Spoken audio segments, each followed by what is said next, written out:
welcome to another You've Been Schooled episode. I'm Alyssa Vargas and I'm here with Amberville. Chergu. and so today we wanted to talk about, a lot of the broad topic of social injustices in, not I shouldn't say we're not focusing today on the word, we're focusing today on sports.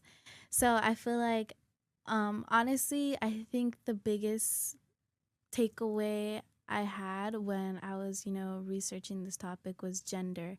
And especially, you hear a lot of stuff about gender wars, gender inequality. And I feel like a lot of that was kind of prevalent in the bring up of women's tennis. Um, Yeah, so I'm actually a big fan of that, but I feel like tennis is one of the more balanced sports when it comes to gender. But while doing some research, it took decades to make that balance. Like for the longest time, women players were winning titles but getting paid way less than men, like for doing the same job, and it wasn't just a small difference. Like sometimes it was ridiculous. yeah. Yeah, it definitely, you know, when I think of tennis, I've always thought it was pretty equal. And I was pretty ignorant to not look into the past of it. Mm-hmm. You know, one thing I will say is that whenever I think of certain sports, like when I think of football, I think unfortunately masculine. When I think of soccer, I think more masculine. But when it came to tennis, I was always pretty equal Yeah. on it. And so I never really focused on the kind of nasty history it has. Not even like in history, I don't mean like a couple decades ago. I mean like literally like a couple years ago, Yeah. not even hitting a decade. Oh my god, I cannot believe it because I wasn't familiar with tennis before, but after I heard about what you guys said, I feel like it reveals the incomplete nature of equality. I feel really sad about it. Yeah. What's it called? You said you're more familiar with tennis, huh?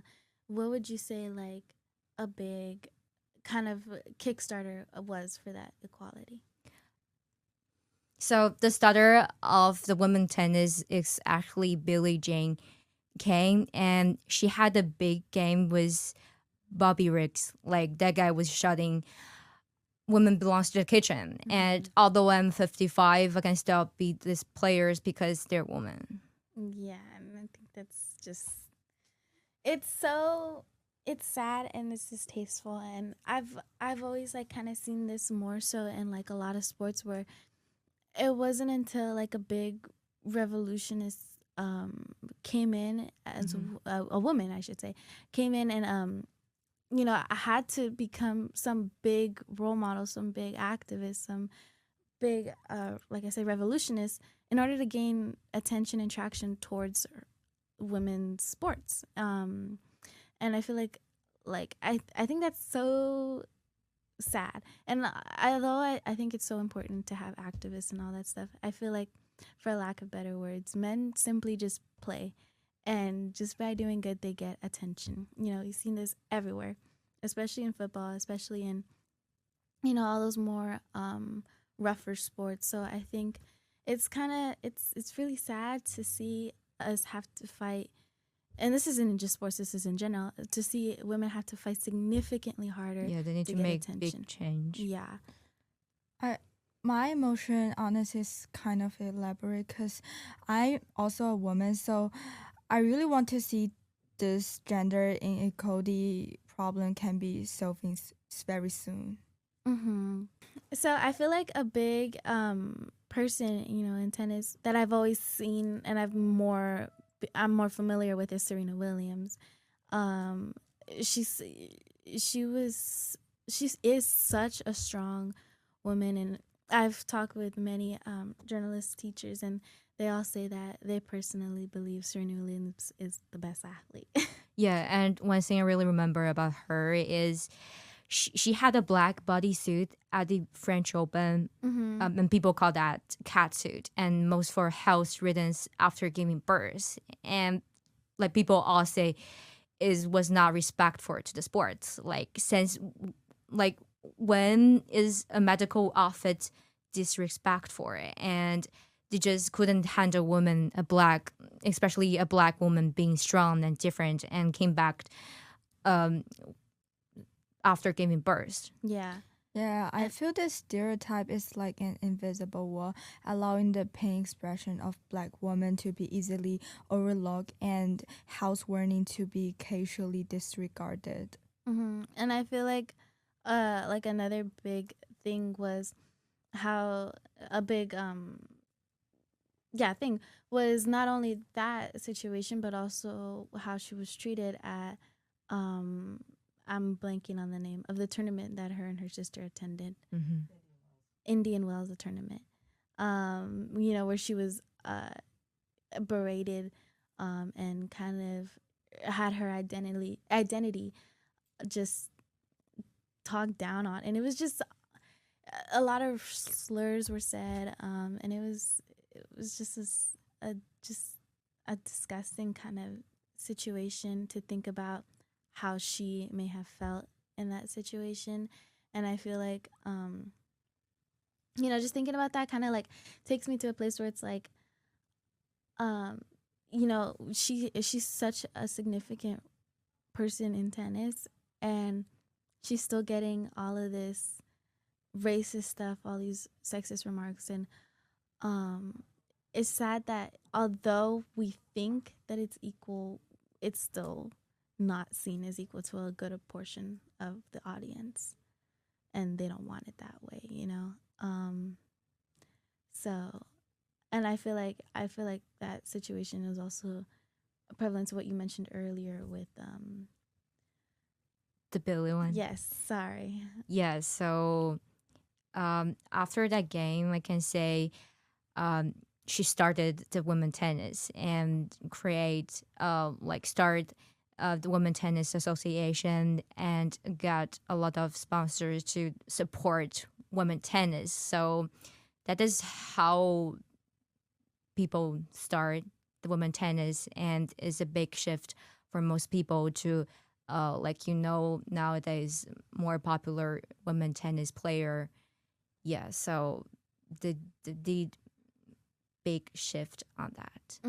Yeah. And I feel like that's honestly a good segue to talk about, a lot of colored issues and disparities. I shouldn't even say like in the late 1900s, because it's still, pretty prevalent today. So Serena Williams was obviously, someone who faced a lot of that. Another one, talking about what we started off, Bill Russell was also a huge one. Yeah, it's about a film, and I actually felt kind of weird during the championship part of that film, because we see all the banners going up, people cheering up, but it felt really empty because Russell wasn't really being celebrated. Just his performance, like fans love what he give to the team, but not who he was. Yeah, I like that a lot. You worded that good. Thank you. And what is made it even more clear is how the team treated the white players, the Kuzi. Yeah, like he was welcome and really respected by others, and people loved him. Like Russell was winning just as much or even more, but yeah. Well, I feel like it wasn't necessarily the players that were more welcoming to him. I feel like it was mainly just the audience. You know? I feel like the players were very. It's honestly like it's kind of sad to say, but it shocked me a little bit how how open-minded those players were when it came to Russell joining the team. yeah, because he's the first black guy. Yeah.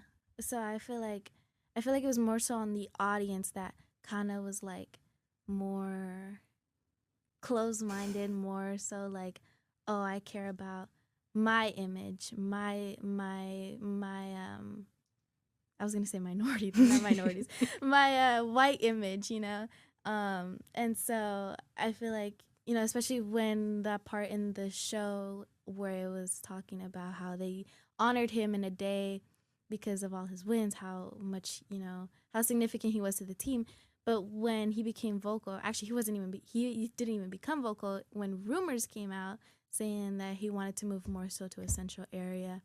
they Yeah. made a whole petition to say no, like we don't want you near us. Yeah, me too. And my emotion actually is kind of elaborate because even with his such brilliant achievements, he still couldn't escape the shadow of racial discrimination. When playing away games, he was often refused to stay in hotels and had to stay in small hotels in black communities. Restaurants would refuse to serve him, and even some people left racial discrimination slogans at his doorstep. Mm-hmm. Yeah, but after all about that, he actually made some changes. Like he became the first black head coach 100%. in the NBA. So that is talk about what they talk about in the second episode. And he was still playing at time. Like it's well. Like imagine trying to lead the team more on the court and also off the court. So while being the only black guy, was that kind of power. So it's a big deal. Like it was not just about him getting the job. Is was job. It's about what it mean, like a black man making decision, calling the shoot, Yeah. lead the team. So that just wasn't a thing back then, but he made it happen. Yes, and I feel like that is it's huge. I honestly loved his story. And then I kind of wanted to like move on to another topic. The Gold Cup final versus USA and Mexico. Honestly, okay, so I'm a huge soccer fan. I've always been growing up. I feel like it's just, I feel like it's that sport is honestly such a huge part of, my culture, my Hispanic culture and all that other stuff. And so, when I found out, I was following the whole bracket series, and when I found out that in the end it was going to be USA and Mexico, I was kind of excited. It's been a rivalry since the early 90s. I think I want to say 93. I might be wrong on that, but I'm 99% sure it was 93. So I was really excited. And then when I went on social media, I saw a lot of posts kind of saying that whoever wins will receive the Gulf. Oh, So yeah. I don't know if you saw. Yeah, I saw that too. I'm trying very hard not to be vulgar here, but there's the president renamed it Gulf of America.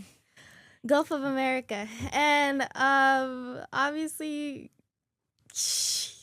And so I saw a lot of posts saying whoever wins it will receive it, and so it was kind of surprising to me that like I didn't see a lot of commentators, talking about the more political part or view of the game.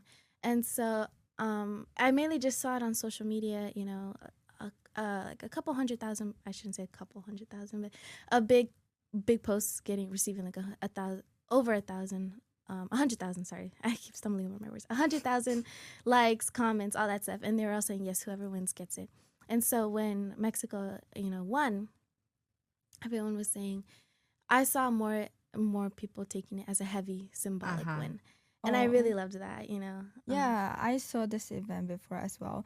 And I know on social media, the reactions were explosive. Mexican Yeah. fans are cheerful, celebrating what they perceive as a significant victory. I'm very happy about it. Yeah. And I'm honestly rambling now, but it may be kind of silly to say that like, oh, a big soccer win, won back our Gulf. But it honestly, it's like in my culture, it's huge, like in the World Cup when it was hosted in Brazil, I want to say, they would shut down neighborhoods just to not even to watch the game in person, but to watch it on a street on TV, just a huge crowd of people watching a TV on the street to see how their teams would come out. So I feel like it was kind of amazing to see, and I'm kind of a little bit sad that not a lot of commentators have been talking about it, but yeah. Yeah, so I mean, sports has this way of turning into something more like it's a ball and a goal, but underneath that is about power, identity, and more about culture, social justice. So it's a broad topic to say about, but it's just something that we need to address nowadays. Yeah. Yeah, so that is all for today's Soup in School, and I'm here with Alyssa Vargas. Shergu. Memberdo.